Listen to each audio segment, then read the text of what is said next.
gustation, but instead of the A, there's the U. So gustation is the correct term for our sense of taste. Now, accompanying the sense of taste is, of course, our sense of smell. And the correct name for our sense of smell is olfaction, or our olfactory senses. That's OLFACTORY.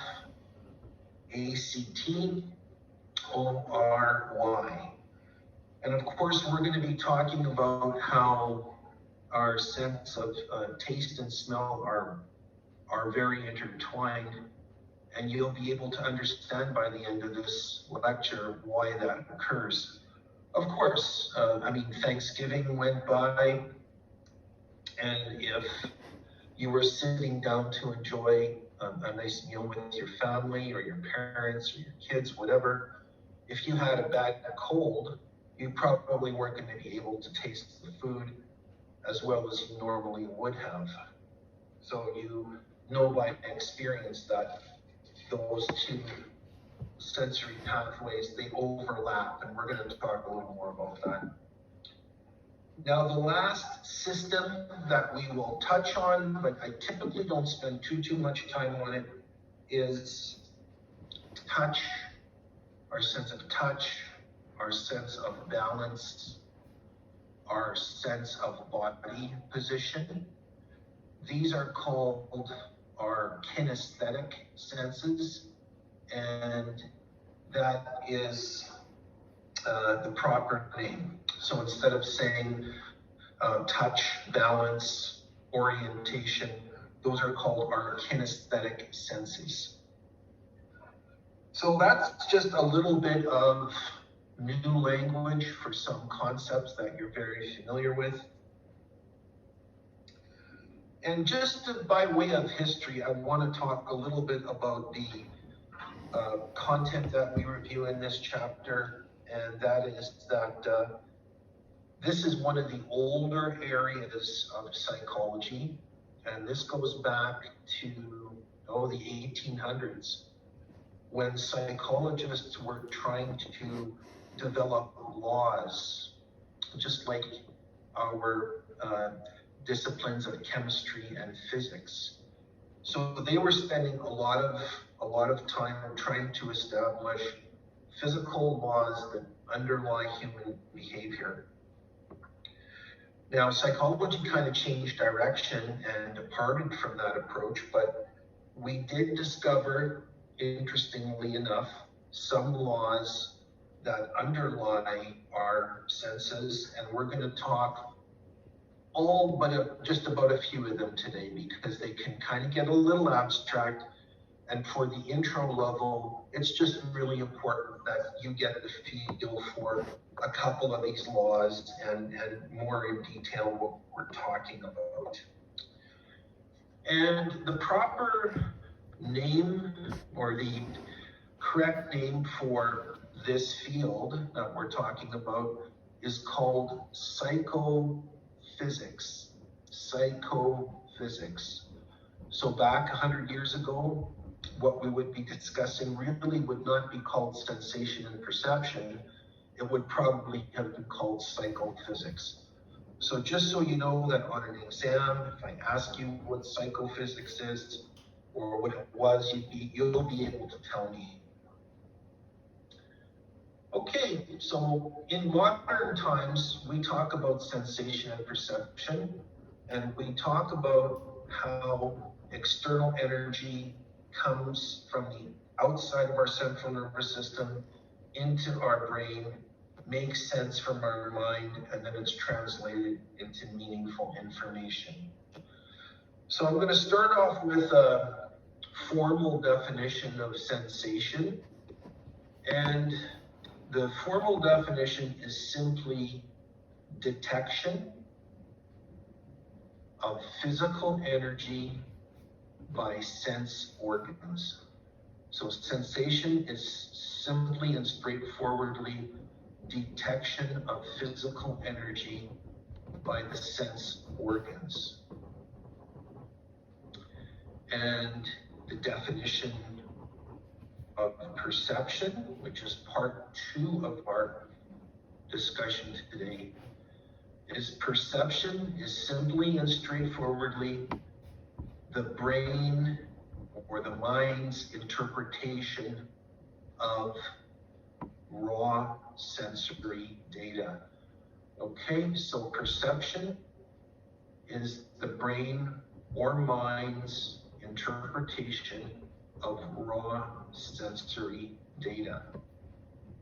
Now, I think it's great to bring up the point that when we're saying raw sensory data, what is it that we're really referring to?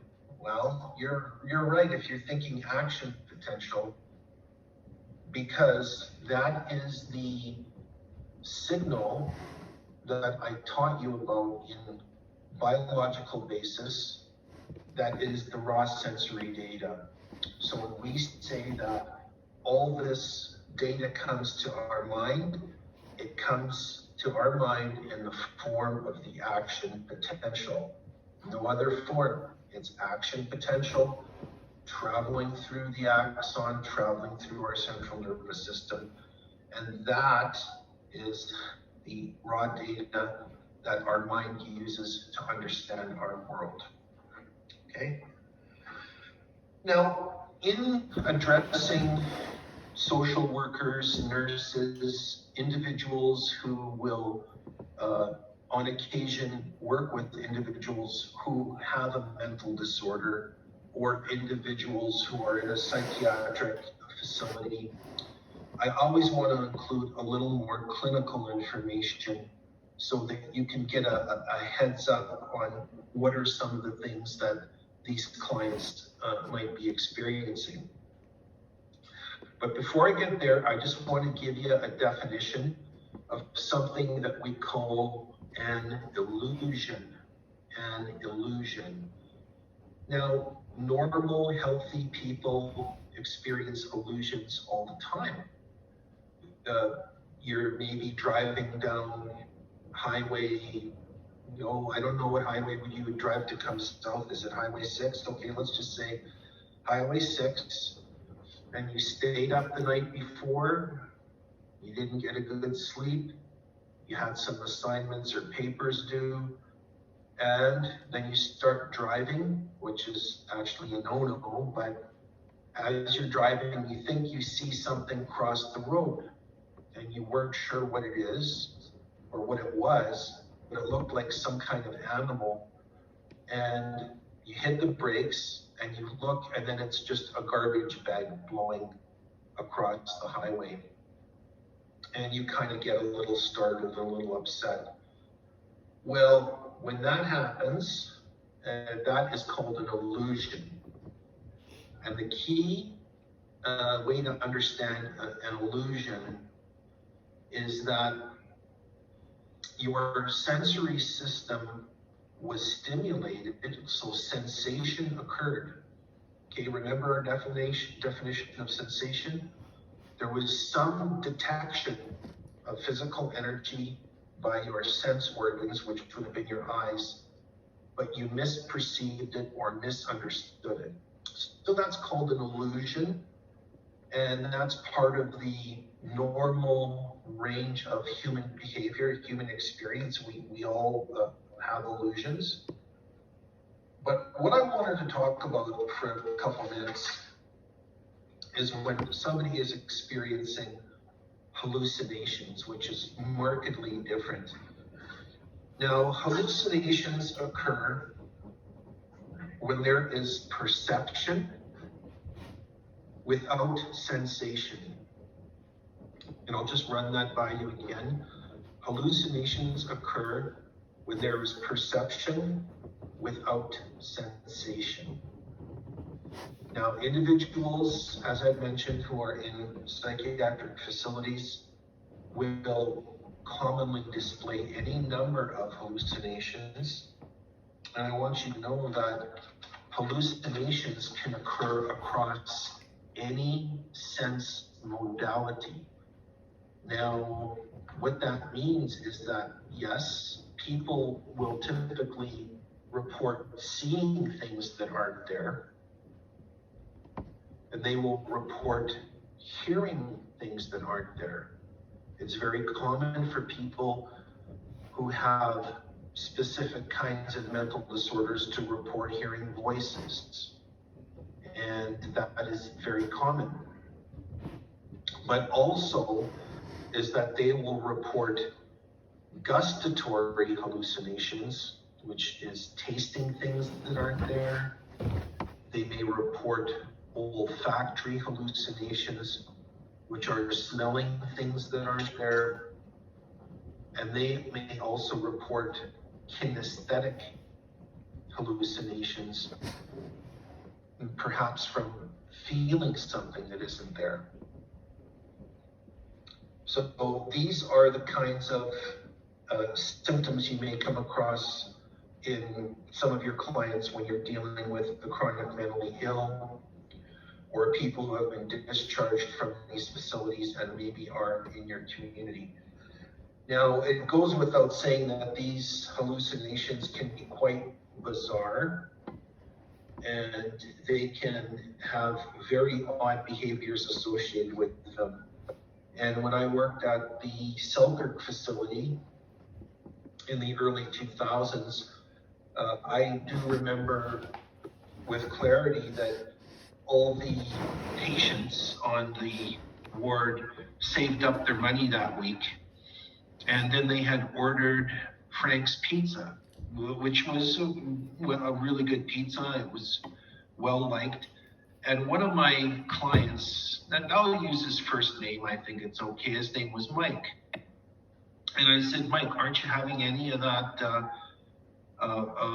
pizza? I mean, you guys saved your money all week for it.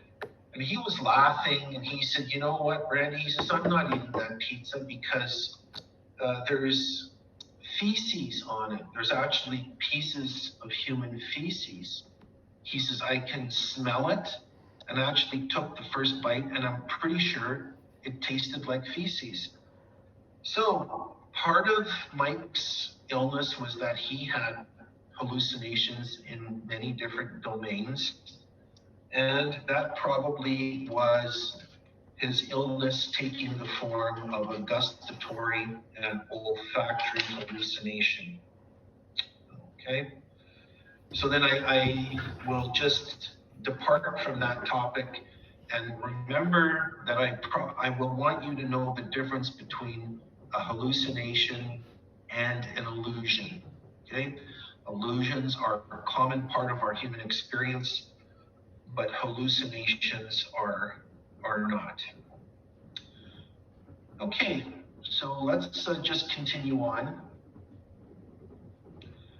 Now, one of the key principles of this chapter is to understand what we mean by the term transduction.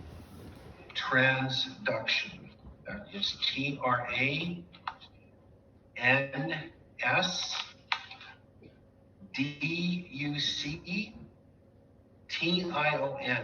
Transduction. That is an important term, and I'm going to tell you what it is right now. Transduction is the process of converting external energy or substance into neural activity within neurons. I'm going to say that again.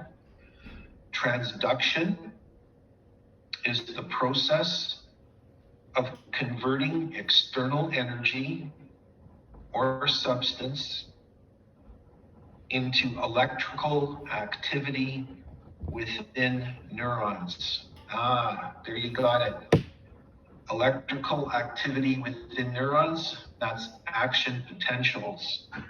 So although it may seem a little abstract, all the light, all the sound, all the smells we experience, all the things we taste, and even the touch of a reassuring hand on our shoulder, those are all external forms of energy that get transduced or go through a process of transduction and are converted into neural signals.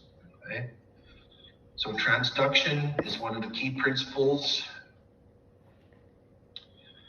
Now, what else have we discovered about sensation? Well, we know that we are very sensitive.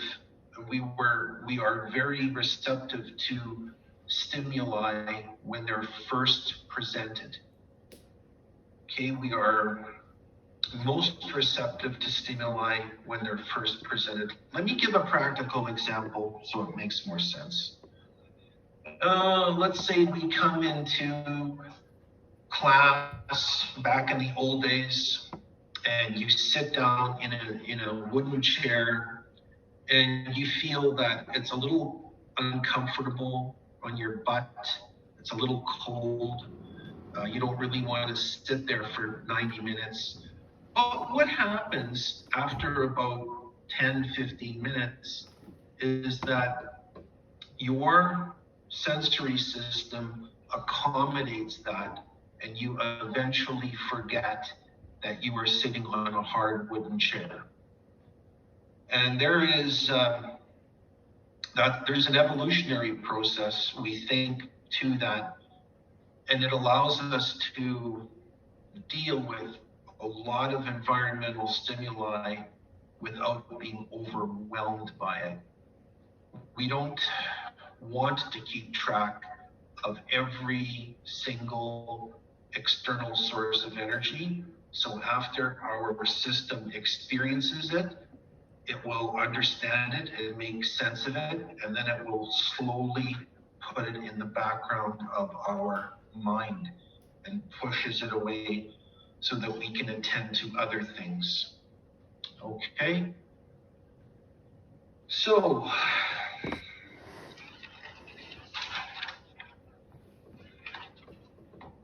are we sensitive creatures with regards to our hearing, our taste, our vision?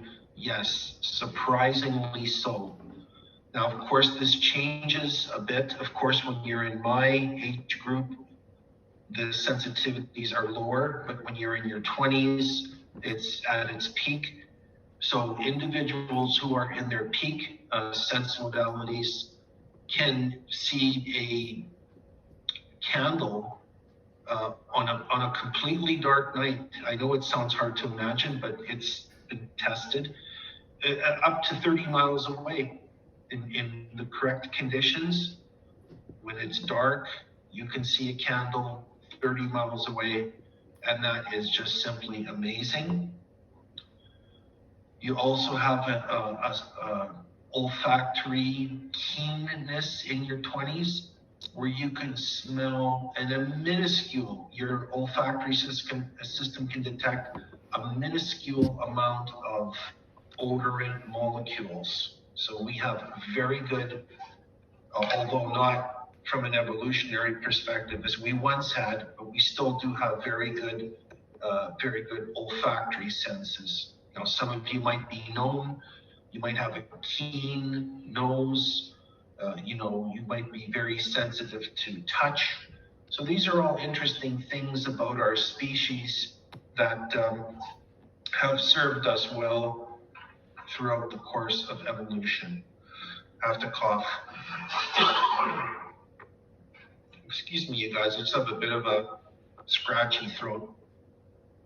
Now, one of the laws that we did discover back in the 1800s, and again, I'm just going to go through a few of these, and I don't want to bury you down with them because they're a little dry. But I am going to talk about something called absolute threshold. Absolute threshold. Now, what do we mean by threshold? Well, you know that threshold probably means when you can detect something or when you can't detect something. So that is true for absolute threshold. we have points in all of our senses where we can detect something and we can't detect something. So maybe if that candle was 60 miles away, we can't see it, but if it's 50 miles away, we can. So that is the concept of threshold. And when we talk about the term absolute threshold, I want you to know that it's defined this way. Absolute threshold is the lowest level of stimulus needed for our nervous system to detect a change 50% of the time. So let me go through that again. Absolute threshold is the lowest level of the stimulus needed for the nervous system to detect a change 50% of the time. So think of it this way. If any of you have ever had a formal hearing test or an audiogram, the technician may have asked you to put headphones on and you sit in a booth and they will say, tell me or raise your hand at what point you can't hear that beep anymore. And what the technician will be doing is trying to determine your absolute threshold for your sense of audition or hearing.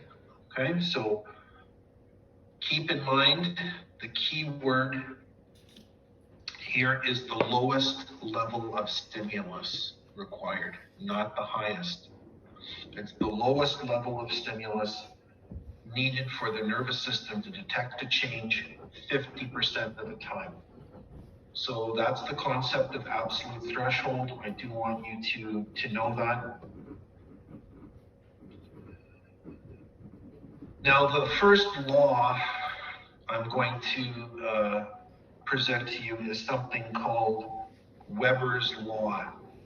Weber's Law, W-E-B-E-R, Weber's Law. And I'm reading that before I introduce that, I probably should explain the concept of something we call just noticeable difference. Just noticeable difference, or JND. Okay, JND, or just noticeable difference, is the smallest change in intensity of a stimulus that we can detect. It's different from absolute threshold, okay? It's not 50% of the time. Just noticeable difference is the smallest change in intensity of a stimulus that we can detect. Now, textbooks love to give a very flowery and elegant description of Weber's Law, but what I'm going to tell you is just the plain English version, and that's what I will test on, is the plain English version. And then it is as follows, and that is that the more intense the stimulus, the greater the change is required before we notice a change. Okay, so the greater the intensity of the stimulus, the greater the amount of change that is required before we notice a change. In plain English, that's this. If you're in a dark room and you turn on a 10-watt light bulb, very small light bulb, very small change, you will notice that that light got brighter. But if you are in that same room and there is a 2,000-watt light bulb in there, then in order for you to notice that it got brighter, it's going to have way big more amount of light coming out of it. So that is what we mean when we talk about the greater the intensity of the stimulus, the more is required for you to notice the change, okay? And you can think of the light in the dark room as an example. So we call that then Weber's law. And if I can, if you don't mind, I will read you the formal definition. And that is that there is a constant proportional relationship between the just noticeable difference and the original stimulus intensity. However, you guys, I'm not going to ask it that way. I want you to just understand the light example in the dark room. And if I do ask you on an exam, I will ask it that way. Okay, so just understand practically what that law means. Okay, so let's continue on and talk a little more detail about some of the things that psychologists have come across in their study of sensation and perception. Now, one of the interesting things that can happen in our mind is something called cross-modal sense. Cross-modal sense. And what that means is that on occasion, it can occur synthetically through the use of drugs, or it can happen just naturally. Some of our sense modalities will overlap. Now, there are people that we know of that when they hear sounds, they will see colors associated with those sounds. Or when they taste certain foods, they will see certain colors. Now, this is called synesthesia. Synesthesia.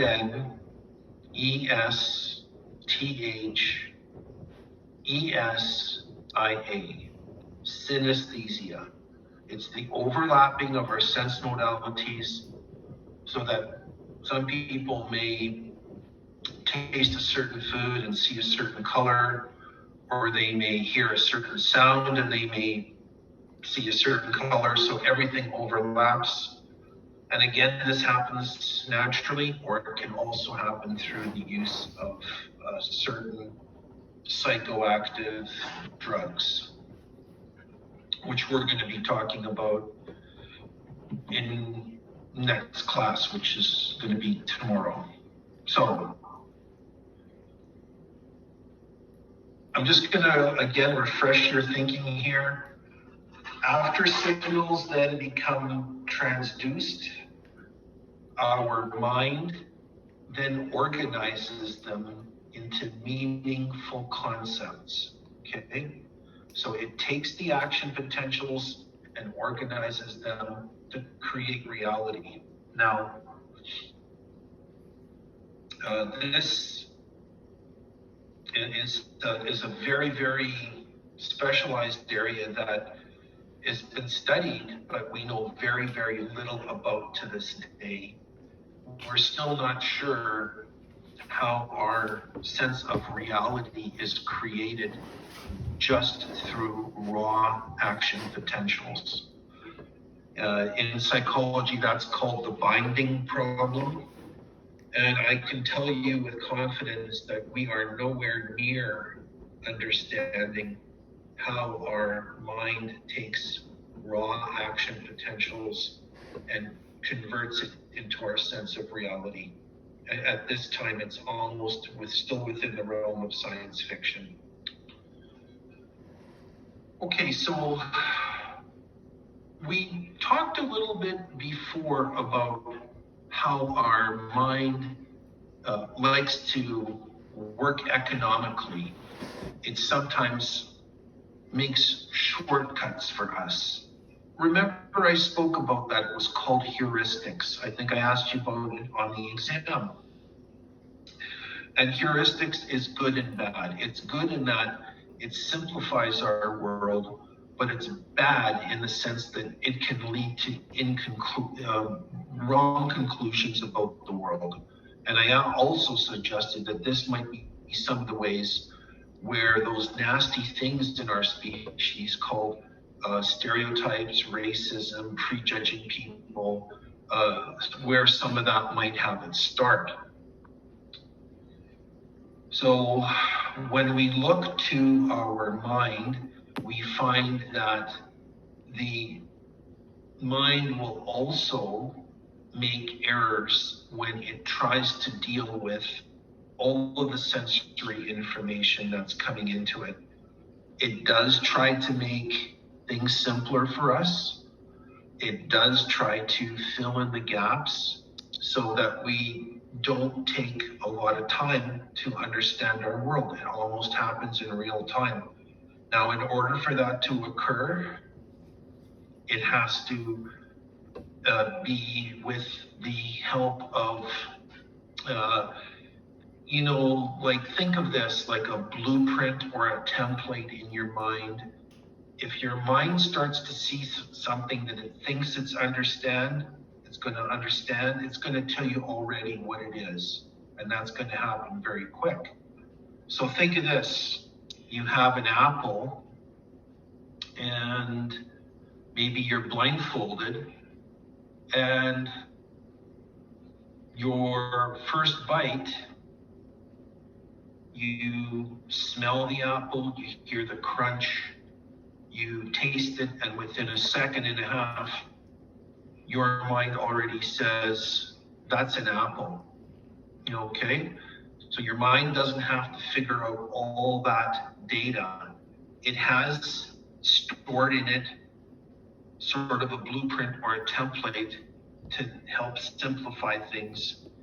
So now you're getting a little bit of a glimpse into how perception works and how our mind takes all those complex action potentials and turns it into meaningful information for us.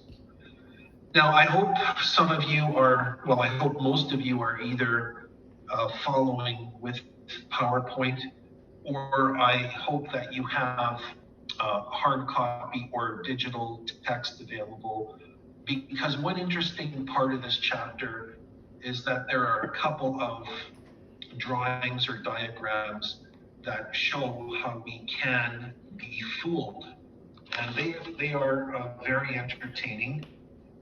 And one that I've always enjoyed is the one between the older woman and the younger woman. Oh, it's not going to work. I guess you probably can see it somewhere, but it's going to be the drawing that can be understood two ways. And one way is that you see a young lady with her head turning away from us, and she's got a little choker on, a fur coat, and a cloth in her hair. And then the other way you can look at it is to see an older lady with some very thin lips, a rather large nose, and a scarf on her head. Okay? So what is illustrated in that is that our expectations influence our perceptions. Our expectations of what we think we're going to see can influence our perceptions. So we know that if we show a group of people certain pictures, say of older women, before they look at this, they are first going to see the older woman. If we show groups of people pictures of younger women, when they look at that picture, they are going to see the younger women. Okay? So that is an example of how our mind will create a blueprint or a template for us to make sense of reality, and that is dependent on what we've experienced. Okay, so hopefully that gives you a little insight into how we make sense out of our world. And it's important to know then that our prior experiences determine our interpretation of our world. So, along with heuristics, you guys maybe fully even understand more now why we need something like the scientific method, because we are very flawed when it comes to understanding the world, because we are very vulnerable to bias, okay? Okay, how else, or what else do psychologists know about perception? Well, they know that there's something that's called perceptual constancy. So in our mind, we also have a bit of a blueprint or a template that will allow us to understand and perceive things across different situations and conditions, and we won't have to spend much time figuring that out. What that is that, I think most textbooks take the example of a doorway. Okay, you see a door, it's got a frame around it. So when you travel to Winnipeg, or you travel to Brazil or South America, and you see a door, you don't have to think, what is that? Your mind automatically perceives it as a door, and that has to do with the blueprint or template that exists in our mind, okay? So there's a perceptual constancy with certain things that serves to help us make sense out of our world that way. Okay, so there are a number of examples in any textbook regarding those principles. But what I want to focus in on now is something that we call the role of attention. And interestingly enough, we find that as people, we are vulnerable to selective attention. And what that is that we are in tune with certain sensory inputs more than others, and that we can actually turn up or turn down those sensitivities. So I'm just going to give you one well-known example that has been studied and replicated in the literature. It's got a very old-fashioned name to it. I mean, I'll use the old-fashioned name. It's kind of funny, but it's called the cocktail party effect. But what this really describes is that if you're with a group of people and they are in groups discussing certain topics, like at a cocktail party, and all of a sudden somebody says, "Oh, I saw Sean Harper the other day." And Sean is way at the other end of the room. And all of a sudden, Sean hears his name and he goes, "Those people are talking about me." Okay? Same thing. People are in a group, they're all talking, and all of a sudden somebody says, "Sonia Monias." And she goes, "Hey, somebody's talking about me." Okay? So of course it's just not those two people. We're all like that. If I hear my name, I will pick up on it. So we are very vulnerable to this effect, and this is the role of attention and how we can selectively attune to information that is relevant to us. Another classic example is people are in a daycare and there's a mom or a dad that can hear their own child crying above everybody else's child that's crying. Okay, so we also know that that is empirically supported, and that's just not coincidence. That also exists. So we know that selective attention does exist. Now, of course, we're doing these classes online, and I can't see what you guys are doing at home, but I hope you're paying attention to the lecture And one of the rules I do have when I teach in person with students is that we have closed technology.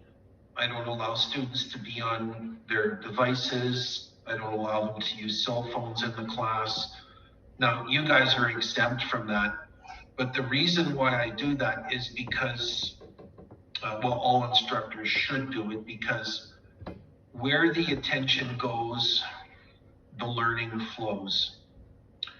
So if students are distracted by getting a notification, or if they're waiting for a message, or how about just a very old-fashioned example?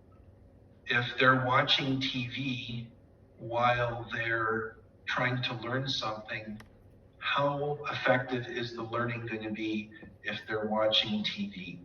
Okay, so when we are trying to learn something new, we have to focus all of our attention onto that new material. Once we have mastered that material, once we have understood it, digested it, and mastered it, only then can we multitask. So multitasking does work in our species, but not when acquiring new information. So, I mean, you guys might be, heck, doing aerobics as I'm teaching, which is fine, but if we were in class, I'm sorry, but I have to say, you know what, we are just going to pay attention to the material, and that's how we usually do it. Okay, so now you have a better explanation of that. Now, how are we doing? Wow, you guys, we chewed up the time. I'm so impressed. I have some students that came back after the test and came for lecture. I'm so happy. I'm going to have a nice big tea after this. Okay. But I'm going to talk about something that's kind of interesting, that most students find interesting, and that is subliminal information processing. Subliminal information processing. Now, when we use the term subliminal, I want everybody to understand that that means below threshold. Can we perceive material that is below our threshold? Okay? And the answer is yes. We can perceive information that is below threshold. There's been a number of classic studies that have measured this. And one is where, well, it happened in Prince Albert Penitentiary, or Saskatchewan Penitentiary, where I worked. There was a very famous psychologist, a Canadian by the name of Robert Hare, who asked to come and do some research, if he could come and do some research, and the warden had asked us to get our worst psychopaths together for Dr. Hare. And Dr. Hare came in with this device that it was called a tachistoscope, but what it did was it flashed letters, or flashed words, I should say, that were about 1/5 of a second long. 1/5 of a second long. So if you think of that, 1001, 1/5 of that's not a long time. So what Dr. Hare did is he showed these psychopaths emotionally loaded words. And then as a control, he showed them neutral words. So these emotionally loaded words were having to do with things like, of course, sexual content or violent content. And what Dr. Hare found is that even though these words were presented very quickly, they increased the physiological reactions of the person. That is, they had an increase in respiration, they had an increase in sweating, their blood pressure changed. And interestingly enough, these offenders didn't really know why that was happening. So we do know that subliminal perception occurs, and that's just one of the examples. Now, there's a couple of neat experiments that I saw happen while I worked in corrections, and I'm going to share them with you, but they are done with psychopaths. We'll talk more about psychopaths, but the way I can describe them right now for you is that just think of psychopaths as people who have no empathy. People who have no empathy, that is, people who would steal from a blind person. I'm trying to think of what's a horrible example of a psychopath. I did have one psychopath I worked with. It wasn't in corrections, but just horrible. This, geez, I don't know if I should even say these things online, but I guess I can. It happened in reality. This fellow was in charge of taking care of a multiply handicapped at-home resident. This resident couldn't speak, couldn't hear, couldn't see, and this fellow had been taking care of her for years as an itinerant attendant. Like, the mom was at home, but he would come in every week and take care of the care of the young lady. And what had happened was the results of the physical exam that she had yearly came back with a whole bunch of positive results for various STDs. And yes, you heard it right, STDs. And the mom, of course, phoned the police, and the police sat down and reviewed the situation with her. Now, this goes back 30 years, but what eventually happened is the police set up a sting operation and found out that for years, this attendant had been sexually assaulting her daughter, and it was never discovered. They think it had probably gone on for at least 6 years. So I had to work with that situation in that case, and it was a real tough one. So that is psychopathy. That's individuals who don't have any remorse or guilt for the consequences of their actions, no matter how upsetting it is to a normal person. That person would have no feelings about doing something like that. I know all you guys are just rolling your eyes saying, oh my God, can people be like that? Yes, they can. Always remember, our species are capable of some of the most beautiful things, and they're capable are some of the most horrible things. So I'm going to be giving you examples from both sides, since this is a course on psychology, and it's important that you broaden your perspective on what kind of organisms we have the potential to be. Okay, listen, I have about 3:45 on my clock here. So what I'm going to do is just wind down this topic of subliminal perception. And I want you to, the takeaway from all this is this: we can perceive subliminal stimuli below threshold, but it's very difficult for those stimuli to create a permanent or long-standing change in our behavior. Okay, it's very difficult to create a permanent, long-standing change in our behavior.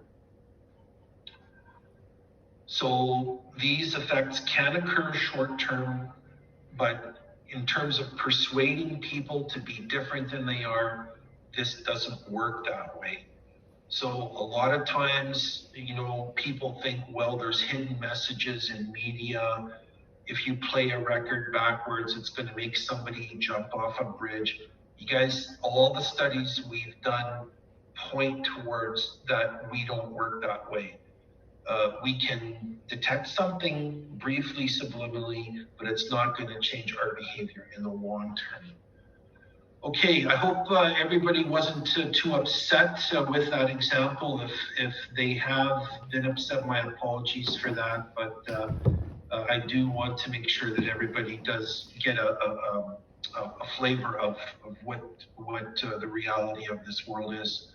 So on that note, I'm going to wind things down, and tomorrow we will pick up, and what we're going to do is discuss the visual system, and I'm going to review in a respectable amount of detail how the external energy, which we describe as light, comes through our eye, gets transduced, goes to certain parts of the brain, and then how we make sense of it.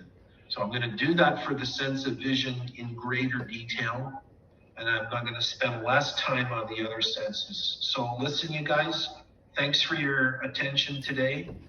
I want everybody to just give themselves all a pat on the back. I appreciate your efforts in getting ready for turn test 1. And you can relax, go have a nice cup of tea, and just enjoy the evening. And I'll look forward to seeing you tomorrow at 1 o'clock, and then we'll pick up where we left off. Okay, thank you. And that is all for today.